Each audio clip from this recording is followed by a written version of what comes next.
नमस्कार दोस्तों, आज देखते हैं कि 66वीं बीपीएससी मेंस में पॉलिटी के लिए कौन कौन सा क्वेश्चन बहुत महत्वपूर्ण है।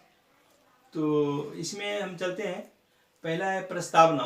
प्रस्तावना में जितने भी शब्द दिए गए हैं, जैसे संप्रभुता, समानता, लोकतंत्रात्मक, गणराज, ये सभी शब्द की परिभाषा पूछ लेता है और ये कहाँ तक क्रियान्वयन किया गया है भारत सरकार के द्वारा या संविधान के प्रावधानों के अनुसार कहाँ तक क्रियान्वयन किया गया है, ये ऐसे करके पूछ लेता है क्वेश्चन। और दूसरा है संविधान की विशेषताएं, संविधान की विशेषताएं। और तीसरा है मौलिक अधिकार का प्रावधान और उसकी सीमाएं। तो मौलिक अधिकार का प्रावधान और सीमाएं में आप कॉन्सेप्चुअल ढंग से पढ़ लीजिए, क्योंकि पिछले बार जो क्वेश्चन पूछा था उसमें था कि भारतीय संविधान एक हाथ से मौलिक अधिकार दिए हैं और दूसरे हाथ से वापस ले लिए हैं। तो इस तरह से आप किसी बुक्स से, जैसे लक्ष्मीकांत है, अच्छा बुक्स है, उससे आप अच्छे से पढ़ लीजिए और इसको अनुच्छेद 20 और 21 के संदर्भ में, 22 के संदर्भ में आप पढ़ लीजिए। और इसको आप राज्य की नीति निर्देशक तत्व भी महत्वपूर्ण है, पिछली बार ये नहीं आया तो इस बार के लिए बहुत महत्वपूर्ण है। इसका क्या प्रावधान है और कहाँ तक क्रियान्वयन किया गया है, ये महत्वपूर्ण है। और इसको मौलिक अधिकार और राज्य के नीति निर्देशक तत्व दोनों में क्या अंतर है और ये दोनों किस प्रकार पूरक है, ये भी आप पढ़ लीजिए। फिर आगे है संविधान की मूल संरचना। संविधान की मूल संरचना, न्यायिक समीक्षा, न्यायिक सक्रियता, PIL, और इसमें केशवानंद भारती केस, 9वीं अनुसूची की न्यायिक समीक्षा, ये बहुत महत्वपूर्ण है और ये किसी न किसी प्रकार से क्वेश्चन आ ही जाता है। फिर आगे संसदीय व्यवस्था के गुण और दोष। भारत में संसदीय व्यवस्था है तो इसके क्या गुण हैं, क्या दोष हैं, फिर क्या संसदीय व्यवस्था को समाप्त करके राष्ट्रपति व्यवस्था को ले आना चाहिए। तो इस संदर्भ में आप ऐसे करके पढ़ लीजिए। और फिर संघीय व्यवस्था और केंद्र राज्य संबंध। संघीय व्यवस्था में आप ऐसे कर सकते हैं कि कौन सा जो प्रावधान है वो एकात्मक व्यवस्था को स्थापित करता है, कौन सा प्रावधान है जो संघीय व्यवस्था को स्थापित करता है। फिर केंद्र राज्य संबंध है, केंद्र राज्य संबंध में कौन कौन से पॉइंट है जो कि केंद्र और राज्यों के बीच में विवाद का बिंदु होता है और तनाव उत्पन्न करता है, वो सबको आप देख लीजिए। प्रशासनिक संबंध ज़्यादा महत्वपूर्ण होता है। फिर विधायी संबंध और फिर प्रधानमंत्री का चुनाव और प्रधानमंत्री की शक्ति, भूमिका। फिर हम आगे देखते हैं संसद, संसद की संप्रभुता, संसद की भूमिका, संसदीय नियंत्रण की कमियां और संसद के साथ में आप सुप्रीम कोर्ट के से संबंध देख लीजिएगा, क्योंकि अभी संसद जो भी कानून बना रहा है वो कानून विरोध का कारण हो जाता है और बहुत सारे आंदोलन होते हैं। आंदोलन के आधार पर उसको रद्द करने की मांग उठती है। फिर सुप्रीम कोर्ट में PIL दायर किया जाता है।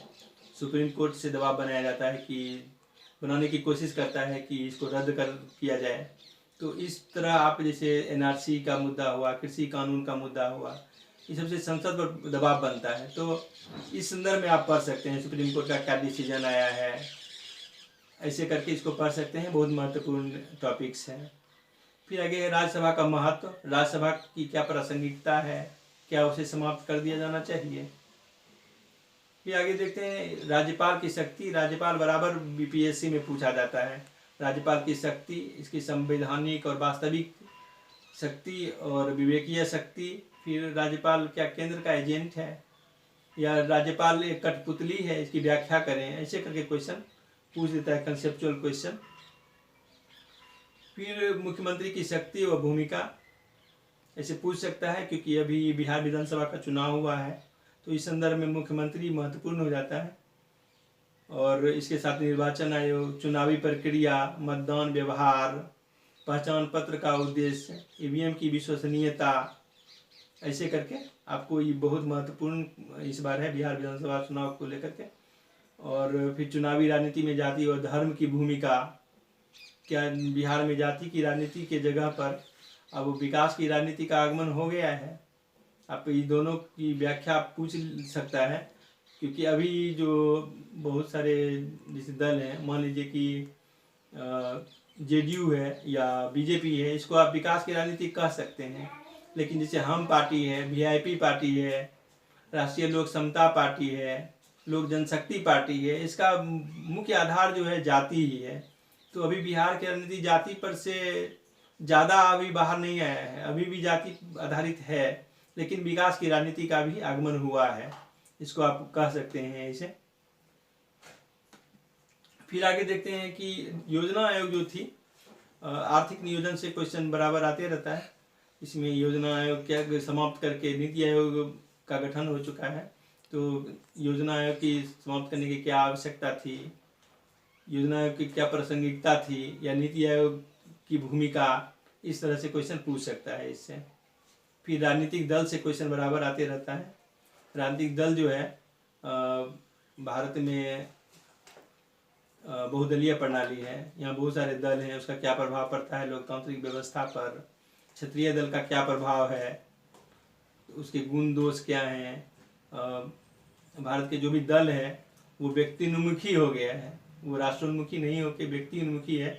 सभी दल में कोई कोई व्यक्ति है जो कि उसी पर पूरा उसका दल आधारित है। तो इस तरह से आप इसको पढ़ लीजिए।